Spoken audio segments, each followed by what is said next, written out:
चलो बच्चों, तो आज हम लोग मैथ्स में चैप्टर नंबर 3 कंटिन्यू करें, जो चैप्टर का नाम है pair of linear equations in two variables. देखो, इस चैप्टर में कल के वीडियो में जो हम देख रहे थे वो एक्सरसाइज 3.6 के क्वेश्चंस थे। 3.6 में हम लोग क्या क्वेश्चंस देख रहे थे कि जिसमें एक्स और वाई अपॉन में आते हैं, डिनोमिनेटर्स में आते हैं। तो फिर एक्स और वाई को ए और बी सपोज कर लेते हैं। कल हमने ऐसे क्वेश्चंस देखे थे ना, कि जहाँ पे जब भी एक्स और वाई डिनोमिनेटर्स में हो ना तो उनका एलसीएम नहीं करते, उसको क्या करते हैं, ए और बी सपोज कर लेते हैं। फिर ए बी की वैल्यू ढूंढ कर फिर उस पर से एक्स वाई की वैल्यू ढूंढते हैं। ऐसे हमने फाइंड किए थे ना सम से 3.6 के। 3.6 में हम लोगों ने क्वेश्चन 1 ही देखा था और क्वेश्चन 1 के 4 सम किए थे पहले, वो हमने डिटेल में समझे थे। आज हम लोग इसी क्वेश्चन 1 के आगे के क्वेश्चन शुरू करें। क्वेश्चन नंबर 5 से देखें, जिसमें ना solve the following pairs of equation by reducing them to the pair of linear equations. Reducing मतलब कि भाई उसे जो है ए और बी में सपोज करके डिनोमिनेटर्स में से एक्स वाई निकाल कर फिर उसे सॉल्व करना।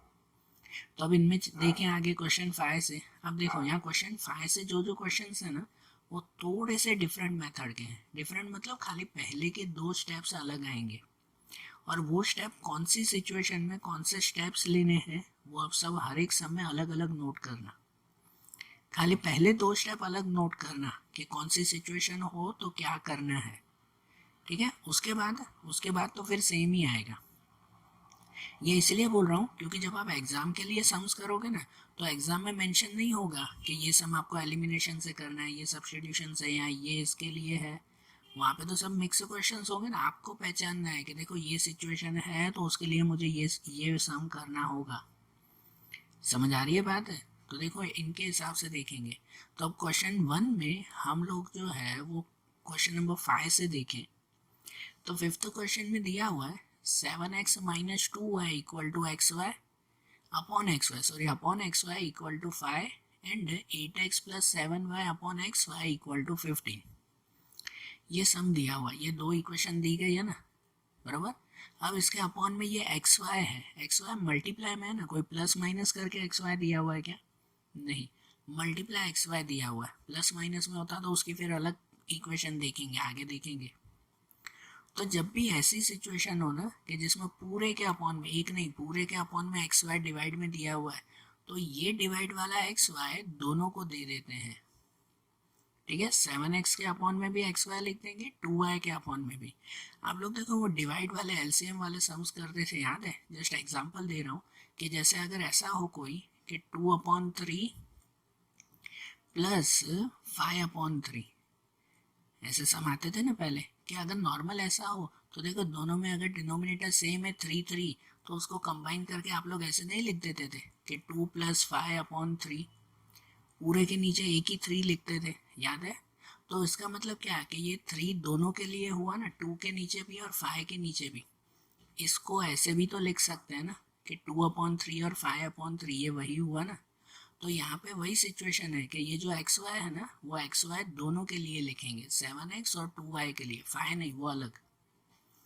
तो क्या लिखा जाएगा पता है कि फ्रॉम इक्वेशन 1, ये पहली इक्वेशन से देखें तो उसमें लिखेंगे 7x upon X Y minus 2y upon X Y, कि ये जो एक्स वाई था वो एक्स वाई दोनों के अपॉन में लिख दिया, दोनों के लिए डिनोमिनेटर में, और इक्वल टू 5।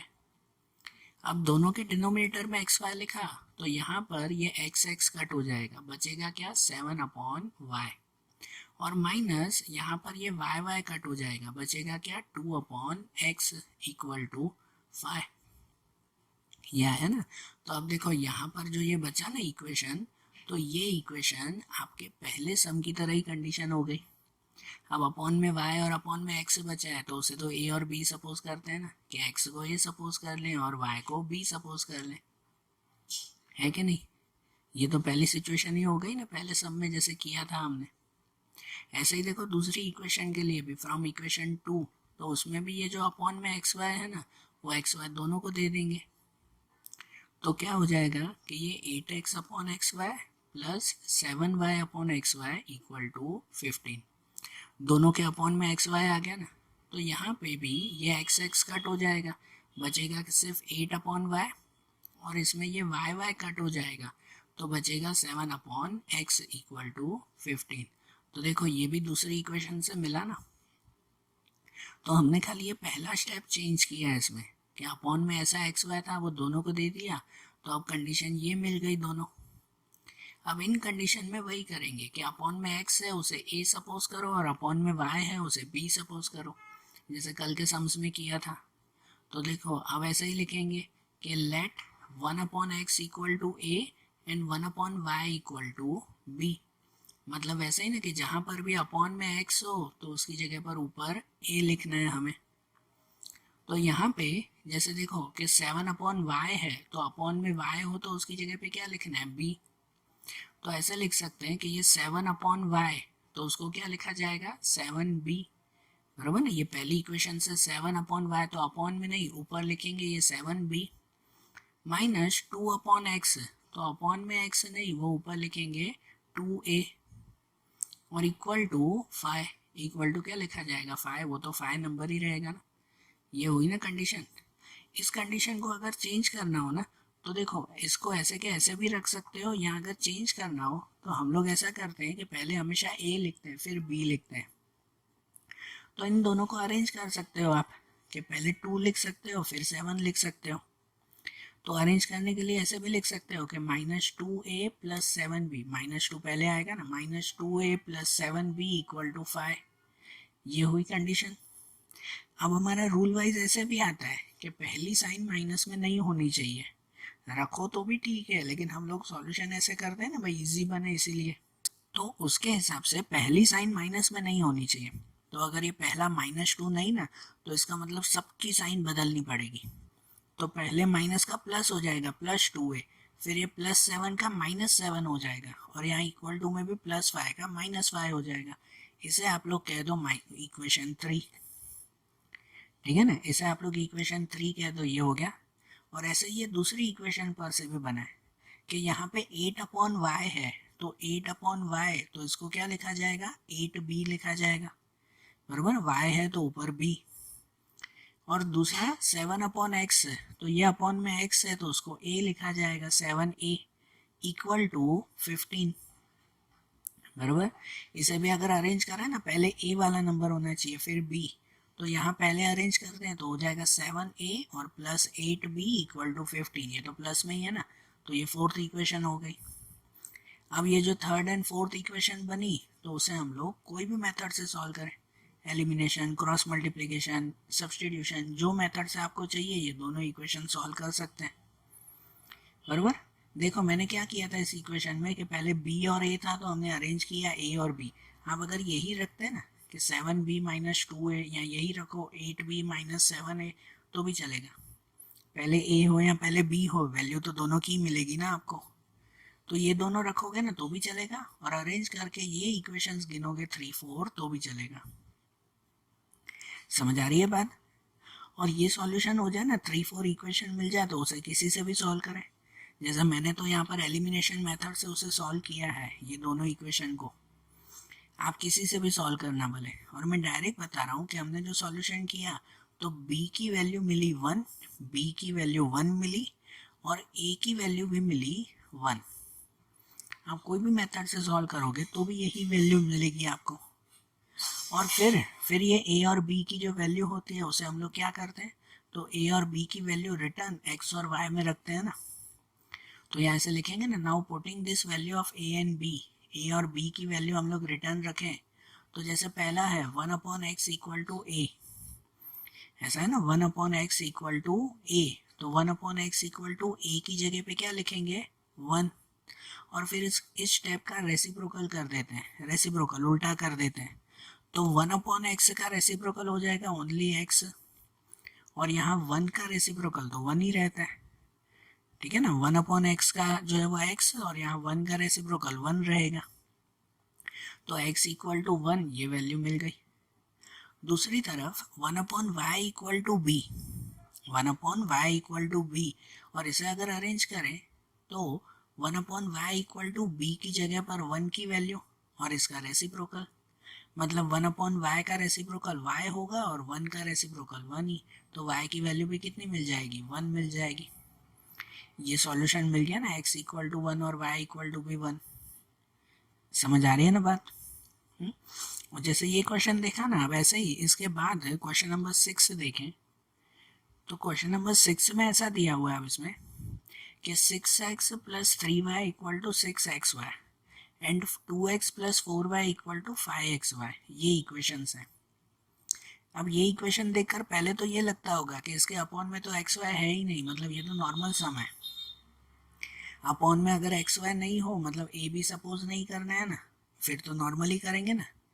लेकिन इस सिचुएशन में चेंज ये है, जैसे क्वेश्चन 5 देखा था हमने उसमें अलग, अब ये क्वेश्चन 6 में अलग सिचुएशन, कि इसमें सिचुएशन ये है कि देखो ये बरोबर है 6x, ये बरोबर है 3y, लेकिन यहाँ पे खाली नंबर होना चाहिए ना, यहाँ पे 6xy नहीं होना चाहिए, खाली 6 होना चाहिए। ये xy क्यों आया है इसमें? समझ आ रही है बात है? यहाँ पे तो ओनली नंबर होना चाहिए। तो इसका मतलब ये xy हटाना पड़ेगा हमें पहले। यहाँ पे भी देखो 2x बरोबर है, 4y बरोबर है, लेकिन ये 5xy, ये क्यों? यहाँ पे तो खाली नंबर 5 होना चाहिए, कांस्टेंट नंबर, ये xy क्यों आ गया? तो ये xy हटाना पड़ेगा ना।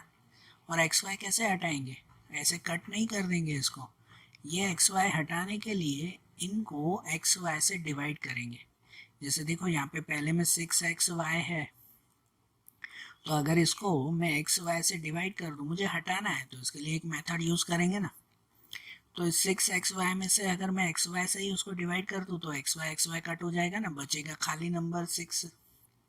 तो इसका मतलब कि इसको xy से डिवाइड करेंगे, लेकिन फिर कंडीशन ये आती है कि ये पूरी इक्वेशन है साथ में, कि अगर इसको डिवाइड किया तो सबको xy से डिवाइड करना पड़ेगा।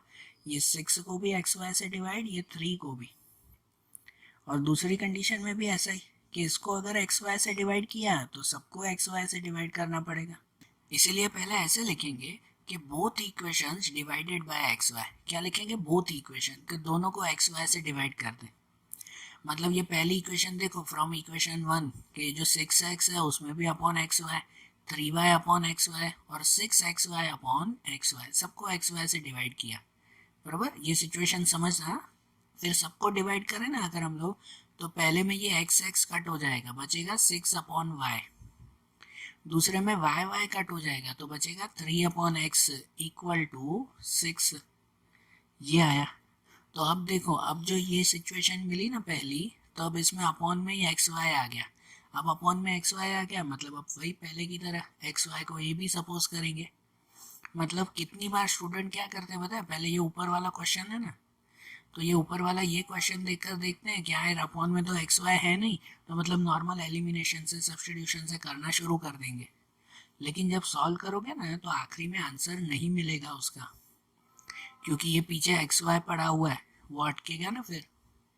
तो इसीलिए ऐसी सिचुएशन हो तो पहले xy हटा दो उसे, तो देखो अपॉन में ये x और y अलग से बचा, तो फिर इसको a और b सपोज करके सॉल्व करेंगे। ठीक है? अब ये सेकेंड इक्वेशन से देखें, फ्रॉम इक्वेशन 2 कि इसमें दिया हुआ ये 2x, उसको भी xy से डिवाइड करें, ये 4y upon xy equal to ये 5xy अपॉन xy। तो इसमें ये x कट, बचेगा 2 अपॉन y, यहाँ पे y कट, बचेगा 4 अपॉन x, और यहाँ पे ये पूरा xy कट, तो बचेगा 5। अब यहाँ पे भी ये दूसरी इक्वेशन से बनाना, तो इस कंडीशन में भी ये x और y अपॉन में है तो उसको a और b सपोज करेंगे ना ऐसा। तो यहाँ पे फिर से वैसे ही लिखें कि let 1 upon X equal to A and 1 upon Y equal to B. तो ये पहली इक्वेशन से समझें कि यहाँ पे 6 अपॉन वाई, तो अपॉन में y है तो ऊपर क्या लिखेंगे? b लिखेंगे, मतलब उसको लिखेंगे 6b। फिर 3 अपॉन एक्स, तो अपॉन में x है तो उसको ऊपर क्या लिखेंगे? a लिखेंगे, 3a एंड इक्वल टू 6। यहाँ पर अब दूसरी इक्वेशन से कि यहाँ पे 2 अपॉन वाई और अपॉन में y है तो उसको लिखेंगे 2b, बराबर ना, 2b। फिर 4 अपॉन एक्स, अपॉन में x है तो उसको ऊपर लिखेंगे 4a इक्वल टू 5। देखो आप दोनों यही कंडीशन अगर रखोगे तो भी ठीक है, तो भी a और b की वैल्यू मिलेगी। अगर नहीं तो दोनों इक्वेशन में a आगे लेके आओ। 6a plus 3a, 6b plus 3a, तो उसको अरेंज कर दें तो हो जाएगा 3b plus 3a plus 6b equal to 6। ये थर्ड इक्वेशन, बराबर। और यहाँ पर भी अगर अरेंज कर दो तो 4 आगे आ जाएगा, 4a plus 2b equal to 5, ये फोर्थ इक्वेशन। अब ये दो इक्वेशन बन गई ना, अब फिर क्या, तो आप फिर से कोई भी मेथड से सॉल्व करो, सब्स्टिट्यूशन, एलिमिनेशन, क्रॉस मल्टीप्लिकेशन, सबसे सेम ही रहेगा, ठीक है ना। किसी से भी उसको सॉल्व करो, जैसे मैंने यहाँ पर जो है वो एलिमिनेशन से ही सॉल्व किया हुआ है। अब इनके सॉल्यूशन में मैं वैसे ही लिखूँगी, इन दोनों को सॉल्व किया तो डायरेक्टली बताऊँ तो b की वैल्यू मिली 1/2 एंड a की वैल्यू सॉल्व करके मिली 1। तो इसको फिर से x और y में रिटर्न रखें ना। अब करें कि now putting this value of a and b, तो इसको अगर मैं रिटर्न रखूँ ना तो 1/x इक्वल टू a, तो 1/x इक्वल टू a की जगह पे क्या होगा, 1 होगा। तो अब ये जो मिला इसका रेसिप्रोकल करेंगे, इसका रेसिप्रोकल, तो 1/x का रेसिप्रोकल x और 1 का रेसिप्रोकल 1 ही रहेगा, मीन्स x इक्वल टू 1, ये वैल्यू मिल गई। वैसे ही यहाँ पे 1/y इक्वल टू b, मतलब कि 1/y इक्वल टू b की वैल्यू ये लिखेंगे ना 1/2, और इनको रेसिप्रोकल कर दे ये स्टेप में, तो 1/y का रेसिप्रोकल y इक्वल टू 1/2 का रेसिप्रोकल 2, मतलब क्या हो जाएगा, y इक्वल टू 2 हो जाएगा। तो ये x और y दोनों की वैल्यू हमें मिल गई। हुआ क्लियर ये, बराबर। अब ऐसे ही उसके बाद वाला क्वेश्चन नंबर 7 देखें। अब ये 7-8 क्वेश्चन इम्पोर्टेंटली टिक कर लेना कि इसमें कैसी मेथड हमें यूज़ करनी है। ये 7 वाला और इसके बाद वाला 8 वाला, दोनों को अच्छी तरह से टिक कर लेना। अब इसमें ऐसा दिया हुआ है 10/3x plus Y plus 2/x minus Y equal to 4 and 15/x plus Y minus 5/x minus Y equal to -2। अब आगे के जितने भी हमारे क्वेश्चन थे, जितनी भी सिचुएशंस थी, सब में ऐसा था कि अपॉन में खाली x या खाली y ऐसे ही बचता था, अपॉन में या x होता था या y होता था। अब यहाँ पे x और y पूरा ही है, x प्लस y।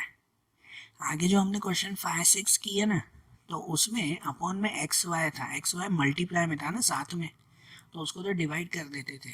लेकिन यहाँ एक्स प्लस वाई और एक्स माइनस वाई है, तो जब ऐसी सिचुएशन हो ना तो उसमें ये एक्स प्लस वाई, ये जो पूरा दोनों में दिया हुआ है एक्स प्लस वाई, तो एक्स प्लस वाई पूरे को ही ए सपोज कर लेंगे, ठीक है ना। अब ये एक्स वाई मल्टीप्लाई में तो है नहीं, अगर मल्टीप्लाई में होता ना एक्स मल्टीप्लाई वाई ऐसे होता एक्स वाई, तो आगे 5-6 में कैसे किया, डिवाइड करके कर दिया हमने, वैसे कर देते इसको। लेकिन यहाँ पे तो वो कंडीशन नहीं है, एक्स प्लस वाई है तो उसको तो डिवाइड नहीं कर सकते, तो इसीलिए ये एक्स प्लस वाई पूरे को ए सपोज करेंगे, और ये जो एक्स माइनस वाई दोनों में दिया हुआ है ना उस पूरे को ही बी सपोज कर लेंगे, ठीक है। फिर आगे क्या चेंजेस होगा ये देखना, कि देखो यहाँ पे पहले ही ऐसे लिखें कि let 1/x plus Y equal to A, X plus Y उस पूरे को ए सपोज किया, and 1/x minus Y equal to B. तो पहली इक्वेशन तो नॉर्मल बन जाएगी, जैसे देखो ये फर्स्ट इक्वेशन से कि 10/x प्लस वाई, तो x प्लस वाई पूरा हटाकर उसकी जगह पर ऊपर क्या लिखेंगे, a लिखेंगे, तो हो जाएगा 10a, ठीक है ना। x प्लस वाई पूरे को ही a सपोज किया ना, बराबर। तो x प्लस वाई यहाँ पे हटाकर ऊपर a हो जाएगा, फिर यहाँ 2/x माइनस वाई, तो ये x माइनस वाई है उसे हटाकर ऊपर क्या हो जाएगा, b हो जाएगा, 2b इक्वल टू यहाँ हो जाएगा 4। तो ये क्या बना, 10a plus 2b equal to 4, ये थर्ड इक्वेशन हो गई ना थर्ड इक्वेशन। पहली दूसरी ये थी, ये तीसरी इक्वेशन आ गई, बनी तो सिंपल ही ना। फिर दूसरे में भी कि ये 15/x प्लस वाई, तो ये अपॉन में x प्लस वाई है उसे हटाकर ऊपर क्या लिख देंगे, a, मतलब ऊपर हो जाएगा 15a minus 5/x minus Y, तो ये x माइनस वाई हटाकर ऊपर क्या हो जाएगा, b हो जाएगा, ये हो जाएगा 5b इक्वल टू ये -2, ये वही रहेगा। तो देखो ये दोनों 3 और 4 इक्वेशन आ गई ना, थर्ड फोर्थ इक्वेशन। और फिर इसको क्या करते हैं, एलिमिनेशन से सॉल्व करते हैं, करते हैं ना नॉर्मल या एलिमिनेशन सब्स्टिट्यूशन, जो मेथड से आपको चाहिए, सब में यही कर रहे थे।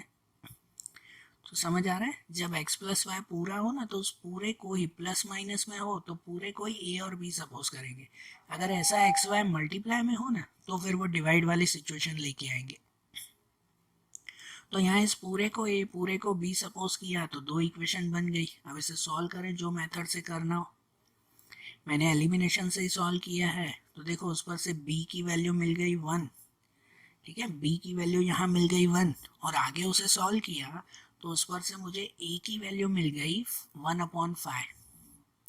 अब क्या करें, उसको रिटर्न एक्स वाई में रखते हैं ना हम लोग वैल्यू। अब समझना, ये स्टेप खास समझना कि अब रिटर्न जब एक्स वाई में रखें तो ऐसे होगा 1/x plus Y equal to a, यही हमने सपोज किया था। तो मतलब 1/x plus Y equal to 1/5, a की वैल्यू ये रखी 1/5। अब क्या करें, रेसिप्रोकल करते हैं ना, ये स्टेप में आकर हम लोग रेसिप्रोकल करते हैं। मतलब जो 1/x प्लस वाई है ना तो उसको रेसिप्रोकल करो, ऊपर हो जाएगा x प्लस वाई और 1/5 का रेसिप्रोकल हो जाएगा 5। तो ये जो मिला ना हमें x plus Y equal to 5, तो ये x और y की अलग अलग इक्वेशन नहीं मिली, ये नई एक इक्वेशन बन गई, अलग अलग वैल्यू हमें नहीं मिली है, ये एक नई इक्वेशन बन गई हमारी। तो x plus Y equal to 5 ये एक नई इक्वेशन हो गई। इसका मतलब हमें फिर से एक बार इसको सॉल्व करना होगा, फिर से एक बार एलिमिनेशन की मेथड लगानी होगी। जैसे इसमें भी देखो कि 1/x minus Y equal to B, मतलब कि 1/x minus Y equal to B की वैल्यू 1 लिखी मैंने, तो इसमें ये x माइनस वाई ऊपर जाएगा तो हो जाएगा x minus Y equal to 1, reciprocal होगा ना ये सिचुएशन में। तो x माइनस वाई का रेसिप्रोकल तो वही x माइनस वाई ऊपर और 1 का रेसिप्रोकल भी 1 ही। तो ये नई इक्वेशन 6 बन गई। हमने 3, 4 आगे इक्वेशन सॉल्व की ना एलिमिनेशन से, जिस पर से ये a और b ढूंढा था। अब हर सम में यहाँ ए बी की वैल्यू रखने पर हमें एक्स वाई मिल जाता था, लेकिन यहाँ जब x प्लस वाई और x माइनस वाई पूरा पूरा सपोज किया था ना तो इसमें हमें एक्स वाई की वैल्यू नहीं मिली, दो नई इक्वेशन बन गई। ये बन गई हमारी नंबर 5 वाली इक्वेशन, 1 2 3 4 आगे हो चुकी थी, ये नंबर 5 और ये वाली मिली नंबर 6 वाली इक्वेशन।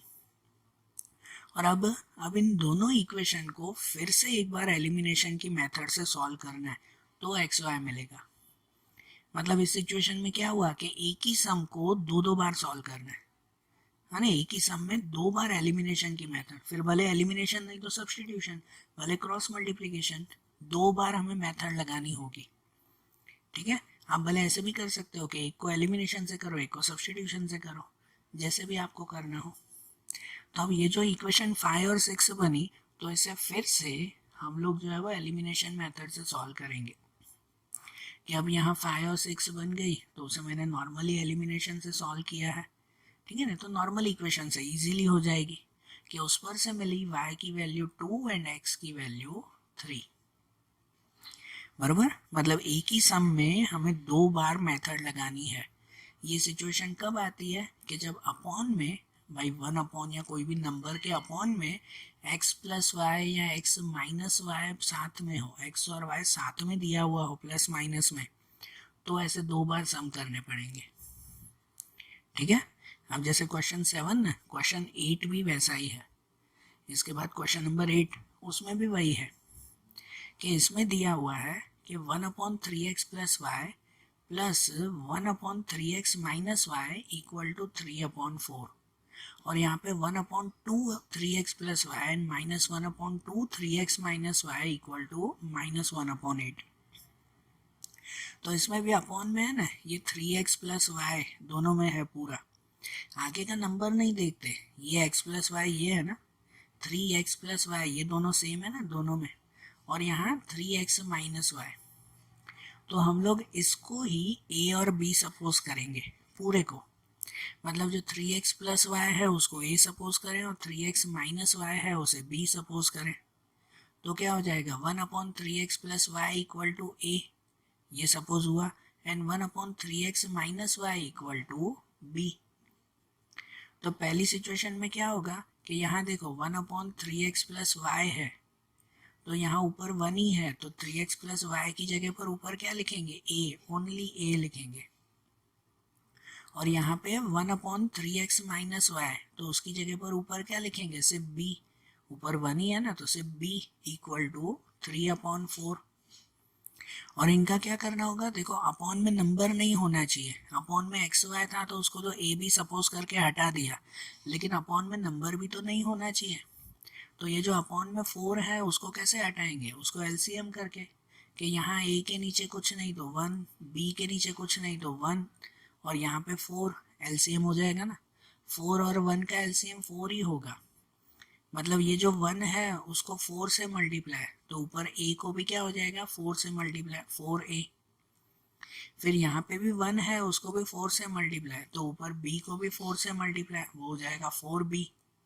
एंड यहाँ पे ये 4, वो तो 1 से ही मल्टीप्लाई होगा ना, 4 को 1 से ही, तो ऊपर 3 को भी 1 से, 3।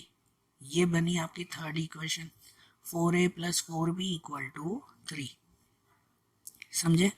अब फ्रॉम इक्वेशन 2, अब दूसरी इक्वेशन से, तो अब दूसरी इक्वेशन में 1/3x प्लस वाई, तो 3x प्लस वाई ऊपर लिखेंगे तो a होगा, और यहाँ तो 2 रहेगा ही ना नीचे, ये 2 जो आगे वाला है वो तो वहीं पे ही रहेगा, हम तो खाली 3x प्लस वाई हटा रहे हैं और उसकी जगह पर ऊपर a लिखेंगे। मतलब इसको क्या लिखा जाएगा, a/2 लिखा जाएगा, ऊपर a और अपॉन में 2 तो रहेगा। फिर यहाँ पे 1/2 3x माइनस वाई, तो ये जो 3x माइनस वाई है उसकी जगह पर ऊपर b लिखेंगे और अपॉन में 2 तो रहेगा ही, तो ये -b/2 और इक्वल टू पीछे वही है -1/8। अब इनमें भी एलसीएम, कि 2, 2 और 8 का एलसीएम कितना, तो उनका एलसीएम हो जाएगा 8, 8 ही होगा ना। मतलब ये जो पहला 2 है उसको 8 बनाने के लिए 4 से मल्टीप्लाई, मतलब ऊपर भी 4 से मल्टीप्लाई, क्या हो जाएगा 4a। फिर ये जो 2 है इसको भी 8 बनाने के लिए 4 से मल्टीप्लाई, तो ऊपर भी 4 से मल्टीप्लाई, 4b, और इक्वल टू -1/8 है, तो इस 8 को 8 बनाने के लिए 1 से मल्टीप्लाई, तो ऊपर भी 1 ही रहेगा, -1। ये बन गई आपकी फोर्थ इक्वेशन, है ना, ये थर्ड और ये फोर्थ इक्वेशन, ये दोनों हमने लिखी ना यहाँ पे, थर्ड एंड फोर्थ। अब ये जो 3, 4 इक्वेशन बनी, फिर आप उसे किसी से भी सॉल्व करो, जो मेथड से चाहिए वो मेथड से सॉल्व करो, तो उस पास से ए बी की वैल्यू मिलेगी।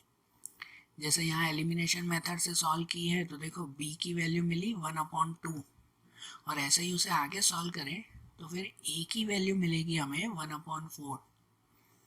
तो ये जो a और b की वैल्यू मिली उसे फिर क्या करते हैं, तो उसे फिर से फाइनल जो पहले सपोज किया था उसमें रखते हैं,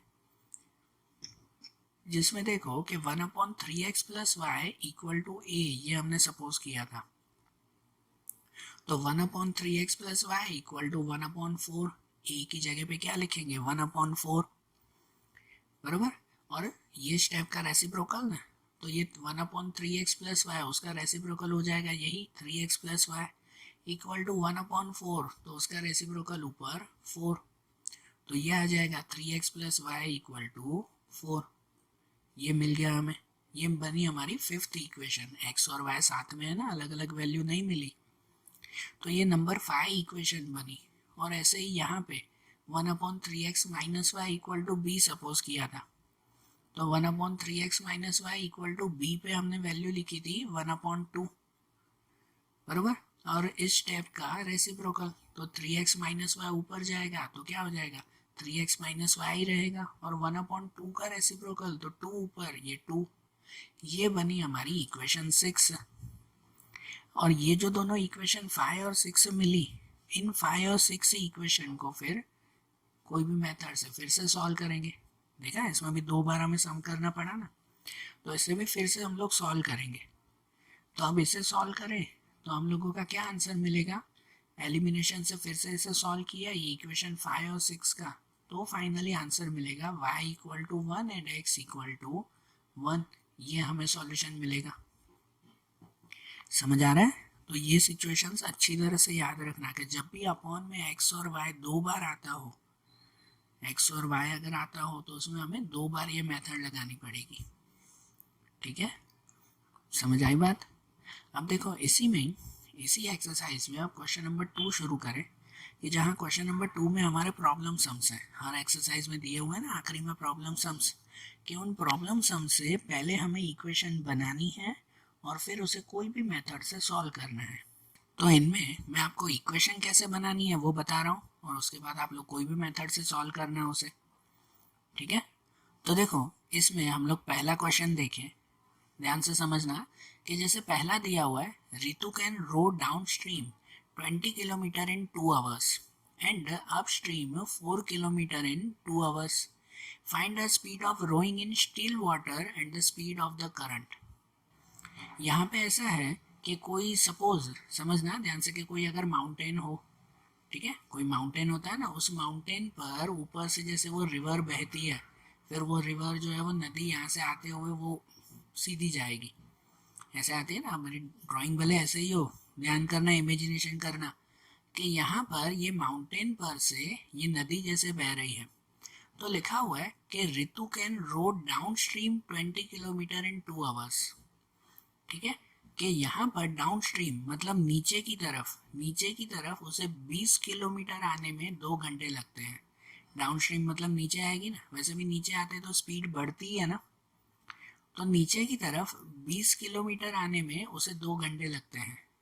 and upstream 4 kilometre in 2 hours, ठीक है, कि वो सपोज कोई कैसे अपनी वो छोटी सी बोट में या नाव में ही आती होगी, ऐसे ही नहीं, तो ऊपर की तरफ 4 किलोमीटर जाने में उसे 2 घंटे लगते हैं, बराबर। ऊपर की तरफ मतलब यहाँ से वो ऊपर जा रही है नदी में, ऊपर जाएंगे तो स्पीड तो बहुत स्लो होगी क्योंकि पानी तेजी से नीचे आएगा और बोट ऊपर जाएगी, तो स्पीड तो कम ही होगी ना उसमें, कि ऊपर की तरफ खाली 4 किलोमीटर जाने में भी उसे 2 घंटे लगते हैं।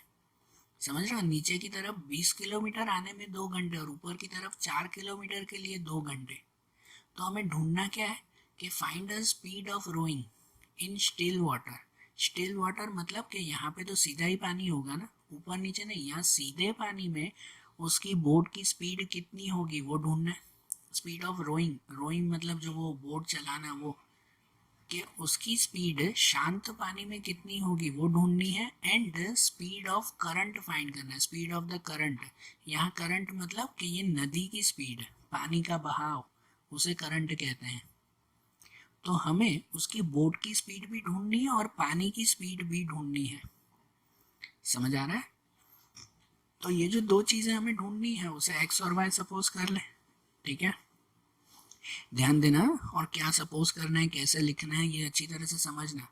तो देखो इन दोनों को हम लोग एक्स और वाई सपोज करेंगे। Suppose speed of rowing in still water equal to X, मतलब समझो उसके बोट की स्पीड शांत पानी में एक्स थी, नॉर्मल, उसकी speed X, and speed of water equal to Y, और समझो वाटर की स्पीड वो कितनी हुई, वाई हुई, है ना, पानी की स्पीड, नदी का बहाव वो वाई हुआ, या समझो स्पीड ऑफ करंट लिखो तो भी ठीक है।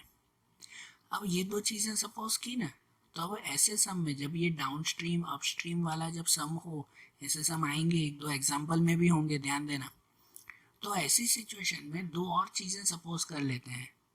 सपोज करते हैं कि स्पीड टूवर्ड्स डाउन स्ट्रीम, कि डाउन स्ट्रीम की तरफ स्पीड कितनी होगी, तो उसे एक्स प्लस वाई सपोज होगा।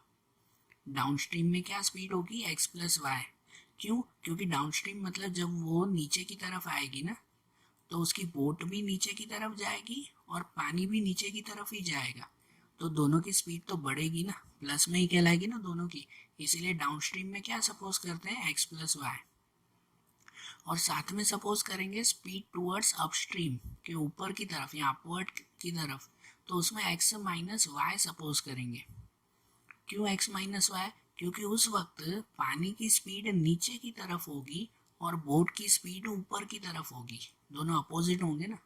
अगर वो ऊपर जा रही है तो पानी तो नीचे ही बहेगा ना, पानी थोड़ी ऊपर जाएगा, तो पानी नीचे की तरफ आएगा, बोट ऊपर की तरफ जाएगी, इसलिए उस वक्त स्पीड लिखेंगे एक्स माइनस वाई। समझ रहे हो, जब भी ऐसा क्वेश्चन हो ना तो ये दो चीजें खास सपोज करना। फिर जो है वो स्पीड की फॉर्मूला आपको पता है साइंस में आती है, जो speed equal to distance upon time. अब इन पर से हम लोग इक्वेशंस बनाएंगे। जैसे पहले क्या दिया हुआ है कि Ritu can road down stream 20 kilometre in 12 hours. ध्यान देना, डाउन स्ट्रीम जा रही है 20 किलोमीटर 2 आवर्स। तो डाउन स्ट्रीम को हमने क्या सपोज किया था, एक्स प्लस वाई ना। डाउन स्ट्रीम की स्पीड हमने क्या सपोज की थी, एक्स प्लस वाई। तो डाउन स्ट्रीम उसके लिए लिखेंगे एक्स प्लस वाई, और ये दिया हुआ है 20 किलोमीटर इन 2 आवर्स। तो इस पर से हम लोग स्पीड ढूंढेंगे, क्योंकि डाउन स्ट्रीम की स्पीड है, ये भी तो हमने स्पीड ही लिखी ना। इक्वल टू के इस साइड पर हमने एक्स प्लस वाई वो स्पीड लिखी थी डाउनवर्ड की, तो इक्वल टू के इस साइड यहाँ पर भी तो हमें स्पीड ही होनी चाहिए ना। तो ये जो 20/2 हम लोग स्पीड बनाएंगे, स्पीड की फॉर्मूला क्या है, डिस्टेंस अपॉन टाइम। तो डिस्टेंस कितना है 20 किलोमीटर और टाइम कितना है 2 आवर्स। तो हम लोग उसकी नॉर्मल स्पीड लेंगे 20/2, है ना, डिस्टेंस 20 और अपॉन टाइम 2। तो 20/2 क्या हो जाएगा 10। तो डाउनवर्ड तरफ की उसकी एक इक्वेशन बन गई कि x plus Y equal to 10। ये समझो पहली इक्वेशन आ गई, बरोबर। और उसके बाद दूसरी जो कंडीशन है ना कि Ritu can row upstream 4 kilometre in 2 hour, तो इसको भी ऐसे ही लिखेंगे अपस्ट्रीम। तो अपस्ट्रीम को क्या सपोज किया था, x माइनस वाई। तो अपस्ट्रीम के लिए लिखेंगे यहाँ पर x minus Y, sorry plus नहीं, क्या लिखेंगे x minus Y equal to उसकी स्पीड कितनी बनाएंगे 4 किलोमीटर 2 आवर्स में, मतलब कि 4/2। और 4/2 कितना हो जाएगा x minus Y equal to 2। ये इक्वेशन बन जाएगी ना इसकी, समझ आया। ये दो इक्वेशंस बनी आपकी, ये फर्स्ट एंड सेकंड इक्वेशंस। फिर इन इक्वेशन को कोई भी मेथड से सॉल्व करो आप लोग। अब देखो यहाँ इन दोनों इक्वेशन में x और y अपॉन में भी नहीं है, मतलब इसमें तो नॉर्मल एलिमिनेशन क्रॉस मल्टीप्लिकेशन किसी से भी आप लोग सॉल्व कर सकते हो। समझ आई बात। इस सम को भले इंपॉर्टेंट टेक कर लेना, ये अपस्ट्रीम और डाउनस्ट्रीम वाला ऐसी सिचुएशन पहले कोई सम में नहीं थी, तो इसे इंपॉर्टेंट टेक करना। इस चैप्टर में से मैंने आपको पहले भी 3-4 सम करवाए हैं इंपॉर्टेंट, तो वो ध्यान रखना। अब देखो इसमें दूसरा सम देखें। इसमें दिया हुआ है कि 2 women and 5 men can together finish an embroidery work in 4 days। कि 2 वुमेन और 5 men ये दोनों मिलकर एक एम्ब्रॉयडरी वर्क 4 दिन में पूरा करते हैं। And while 3 women and 6 men can finish it in 3 days। और अगर 3 वुमेन और 6 men काम करेंगे ना, तो वो काम 3 दिन में पूरा हो जाएगा। Find the time taken by one woman alone to finish the work and also that taken by one man alone। तो अगर एक वुमेन अकेली काम करे या एक मैन अकेला काम करे, तो वो काम कितने दिन में पूरा होगा वो ढूंढना है। मतलब समझ रहे हो कि भाई पहले है ना 2 वुमेन और 5 मैन काम करें, मतलब 7 लोग काम कर रहे हैं, तो वो काम 4 दिन में हो जाएगा। फिर अगर 3 वुमेन और 6 मैन मतलब 9 पीपल, 9 लोग साथ में काम कर रहे हैं, तो वो 3 दिन में पूरा हो जाएगा। लेकिन अकेली वुमेन कोई अगर काम करे या अकेला मैन अगर काम करे, तो वो काम कितने दिन में पूरा होगा वो ढूंढना है। समझ आ रहा है। तो देखो मैन और वुमेन का हमें वर्क ढूंढना है, तो उसको ये एक्स और वाई सपोज कर लेना। मतलब ऐसे लिखे ना कि let the number of days taken by one women to complete the work equal to x, है ना। नंबर ऑफ डेज भाई कितने दिन लगेंगे taken by one women to complete the work, और ऐसे ही number of days taken by one man to complete the work equal to y, बरोबर। अब आपको पता है पहले आपको जो है वो फॉर्मूला आती थी, वो आती थी रेट ऑफ वर्क की फॉर्मूला। रेट ऑफ वर्क जैसे कहते थे work done upon time taken, याद आ रहा है, work done upon time taken, ये आता था ना। तो उसके लिए यहाँ पर हम लोग ऐसे सपोज करेंगे the work done by one women in 1 day। तो 1 वुमेन का 1 डे में कितना वर्क होगा, तो 1/x। आपका वर्क कितना 1 और डेज कितने लग रहे हैं, तो समझो x डेज लग रहे हैं, तो इसलिए 1/x। पता है ऐसा रेट ऑफ वर्क हम लोग पहले ढूंढते थे। और दूसरी सिचुएशन में दूसरे में मैन को भी सपोज करेंगे कि the work done by one man in 1 day equal to 1/y। अब उस पर से हम लोग जो इक्वेशन बनाए, तो पहली इक्वेशन में क्या दिया हुआ है कि 2 women and 5 men can finish a work in 4 days, ऐसा है ना कि 2 वुमेन एंड 5 men। तो वुमेन का हमने वर्क डन क्या सपोज किया था, 1/x सपोज किया था। तो यहाँ पे 2 वुमेन है ना, तो उसको लिखेंगे 2/x। तो ये तो 1 वुमेन का 1/x सपोज किया, तो 2 वुमेन का क्या सपोज करेंगे, 2/x। तो इसलिए 2 वुमेन उसको लिखेंगे 2/x प्लस 5 मेन, तो 5 मेन को लिखेंगे हम लोग 5/y इक्वल टू से कितने दिन लगते हैं, 4 डेज। और अगर ये हम लोग सब रेसिप्रोकल में लिखते हैं ना, ये जैसे रेट ऑफ वर्क ढूंढते हैं ना, तो यहीं पे ही रेट ऑफ डेज या रेट ऑफ टाइम ढूंढा जाता है, तो इसीलिए ये भी अपॉन में लिखा जाता है। अगर इनकी सिचुएशन में आप लोग अपॉन में लिख रहे हो, तो ये भी सिचुएशन में अपॉन में लिखा जाएगा। जो हम लोग कहते हैं ना रेट ऑफ वर्क, इसका मतलब क्या होता है पता है, कि एक दिन में या एक इंसान से कितना काम होगा वो, हम लोगों को वही तो ढूंढना ही है ना।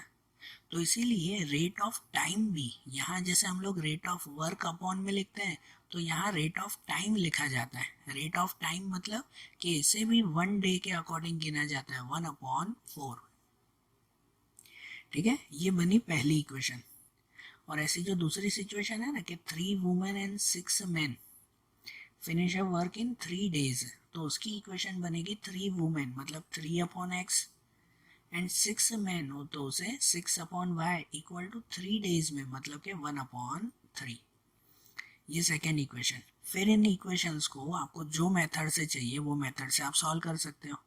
और ध्यान देना, इसमें भी अपॉन में एक्स वाई है, इसमें अपॉन में एक्स वाई, तो क्या करेंगे, ऊपर ए और बी सपोज करेंगे ना, जो अभी हमने एक्सरसाइज में किया था, इसमें वो सिचुएशंस लेके जाएंगे फिर।